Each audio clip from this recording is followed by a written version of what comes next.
showed a lot of emotion against Draymond. Were you trying to prove something there, not backing down? No, not at all. Oh no, just answering. I mean, I was not trying to prove anything to anybody. It's just, at some point you, just like anybody. I mean, for me at least, somebody speaks to you a certain way, you have to respond a certain way. That's just how it is. Did you enjoy that moment when you're face to face with them? Like, he seemed to be enjoying the competition of that moment. Did I enjoy it? Good question. I don't know. I'm not enjoying the moment right now. What are these series where you play a team back to back like this? They're almost sort of a playoff style series. What do you take away from these? What do you learn in terms of preparation for the future and how you handle these types of matchups so close to one another?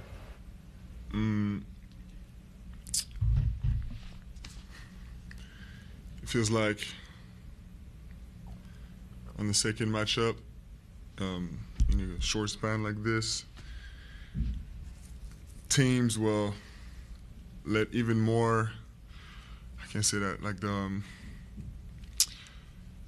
can you say that? Like the bad sides of player, they will leave them even more freedom, and the good side, they will try to smother it even more. So it's a game that can get slower. I think both teams scored under 50 at half. That shows a little bit. Come on, French, Maxime. Pour revenir sur ton attitude pendant le match, et notamment Draymond, comment est-ce que tu fais pour rester aussi calme dans des moments comme ça, quand tu as un joueur comme Draymond qui vient te hurler dessus, par exemple? Comment tu arrives à garder ton sang-froid qui est à chaque fois assez fou? Et est-ce que, la deuxième question là-dessus, est-ce que tu considères que c'est toi que tu dois rester comme ça, ou est-ce que des fois, est-ce qu'il ne faut pas aussi parfois répondre à l'adversaire ou aux arbitres, tenter de les influencer? Comment tu vois cette notion presque de leadership, quoi? Par rapport aux arbitres, c'est une bonne question. Je ne suis pas convaincu de la manière dont certains traitent ces relations avec les arbitres.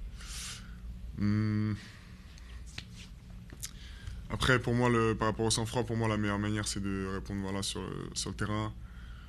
Évidemment, sans jamais se laisser marcher dessus au niveau comportemental. Mais ouais, pour moi, je sais que c'est ça qui leur a fait le plus de mal. Il était tout silencieux après quand je lui ai dunké dessus. Après, il s'est réjoui que c'était pas une faute de sur-tir, mais je sais très bien que c'est la meilleure manière de répondre.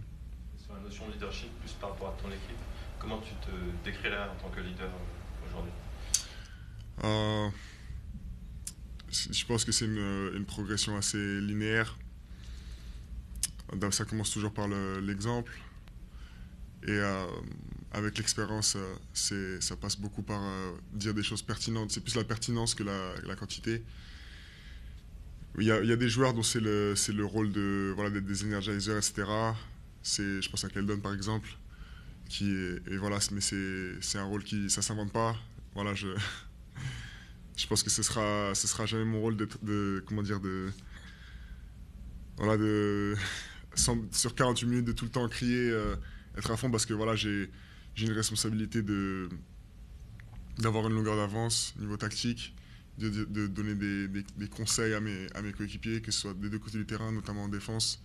Voilà, j'ai une meilleure vision du terrain de par ma position. Donc voilà, c'est dire des choses pertinentes. Et pour moi, ça passe beaucoup par la connaissance de ses coéquipiers, les relations. Parce que ça marche beaucoup mieux si on s'entend bien avec la personne et si on dit des choses qui marquent. Thanks, Vic. Merci.